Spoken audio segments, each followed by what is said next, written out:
You crack your way into the world from the warmth of an egg, buried deep in sandy ground under the blazing African sun. You're one of many, a tiny Deltadromeus hatchling, breaking free alongside dozens of siblings. It's noisy and chaotic as the nest comes alive. Little claws scratch, and tiny tails wiggle as everyone scrambles to escape the shell that protected them for so long. But now, the world outside the egg is here, and it's harsh and unforgiving. Your mother is nowhere to be found. That's just how Deltadromeus mothers are. She laid the eggs and left, her job done. There's no one to teach you, protect you, or guide you. From the moment you hatch, you're on your own. Life is yours to figure out, and it's going to be tough. At barely 2 feet long from nose to tail, you're small, fragile, and vulnerable. The world around you is full of predators much larger and stronger than you. The air is hot, dry, and filled with the sounds of life. The distant calls of herbivores, the rustling of trees, and the sharp cries of flying reptiles overhead. This is the late Cretaceous period, and the land is a dangerous place for a tiny dinosaur like you. Hunger hits you almost immediately. Your small body demands fuel to grow and survive, and it doesn't care how dangerous the world outside might be. You glance around nervously. The nest that once felt safe is now a place of danger. Larger predators, like abelisaurids and crocodilians, know where to look for an easy meal. You can't stay here. Your long, slim legs are your first gift from nature. Even as a hatchling, they are built for speed. You sprint into the tall grass, your small body blending with the sandy colors around you.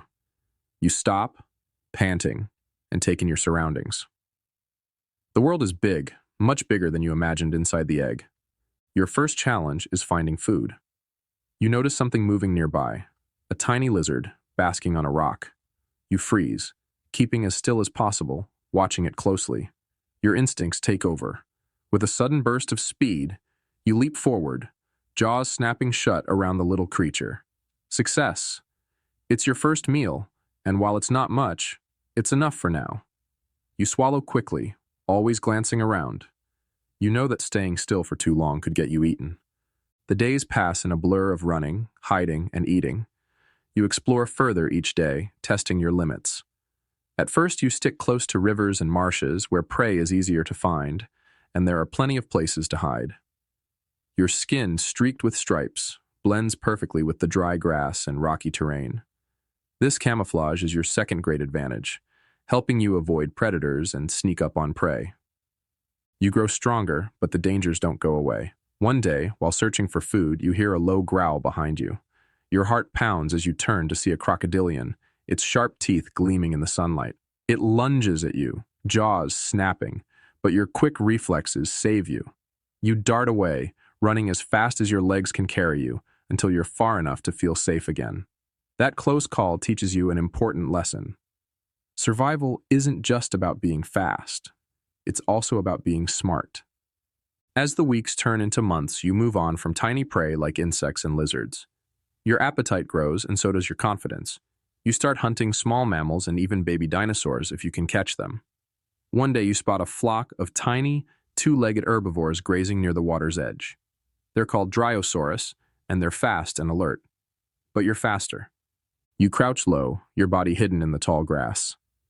Your eyes lock onto the smallest one. Slowly, carefully, you inch closer, your muscles tense.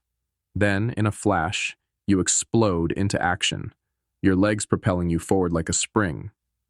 The Dryosaurus scatter, but your target is too slow. Your teeth sink into its side and the struggle is over quickly. You drag your prize into the bushes to eat in peace. By now, you're no longer a tiny hatchling. You're a juvenile, about 6 feet long, with strong legs and sharp teeth. Hunting has become a little easier, and you've learned how to use your speed and stealth to your advantage. But life is still dangerous. Larger predators roam the same plains and forests looking for food just like you. One afternoon, you're stalking a herd of Dryosaurus again, hoping for another meal. You keep your body low and quiet, blending into the tall grass. Suddenly, a shadow falls over you. You turn slowly, your heart pounding, to see a Carcharodontosaurus, a massive predator that towers over you. It hasn't spotted you yet, but you know what will happen if it does. You back away carefully, step by step, until you're far enough to sprint to safety. Your speed saves you once again. The experience leaves you shaken, but it also teaches you to be more cautious. From now on, you avoid areas where larger predators might be lurking. Instead, you focus on mastering the art of patience. You learn to wait, hiding near watering holes or in the shade of trees. When prey comes close, you strike with precision, using every muscle in your body to overpower it. One day, you spot a crocodilian sunning itself on the riverbank. It's smaller than the giant ones in the deeper waters, but still a risky target. You creep closer, your body tensed like a coiled spring.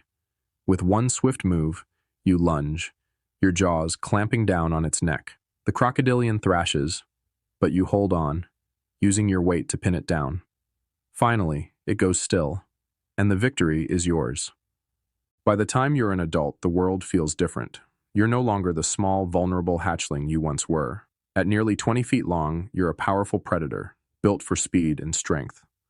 Your long legs carry you faster than most creatures, and your strong tail helps you balance during sharp turns and quick sprints.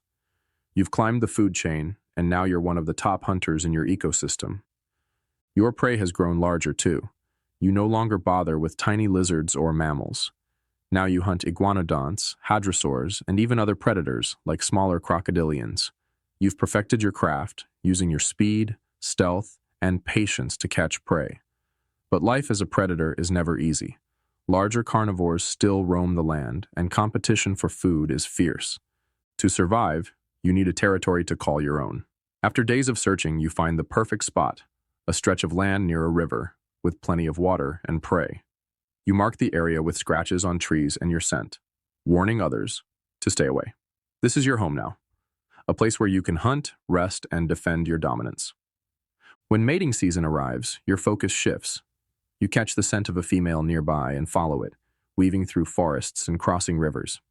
When you find her, the two of you circle each other, flicking your tails and bobbing your heads in a quiet, mesmerizing dance. The mating is brief but successful. She will lay a clutch of eggs somewhere safe, and your legacy will continue.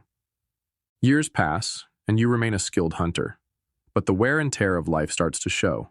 Your legs, once so powerful, feel slower and heavier. Your reflexes aren't as sharp, and hunting becomes harder. One day you stalk a herd of iguanodonts, picking out a young one. You wait for the perfect moment and lunge, but the iguanodont bolts. You give chase, but your legs can't keep up. The prey escapes, and you're left panting. The realization's settling in. You're not as fast as you used to be. As time goes on, you rely more on ambush tactics, saving your energy for carefully planned strikes. You still catch prey, but each hunt feels harder than the last. The jungle that once felt like your domain now feels larger, more imposing. Eventually, the years catch up with you. Your body grows weaker, your movements slower. You find a quiet place near the river to rest, letting the sounds of the forest wash over you. The life of a Deltadromeus is not about glory or triumph. It's about survival, one hunt at a time. And now, your time is coming to an end. The sands of the late Cretaceous cover you, and life moves on. New hatchlings break free from their eggs, starting the cycle again. The life of a predator never truly ends. It simply passes to the next generation.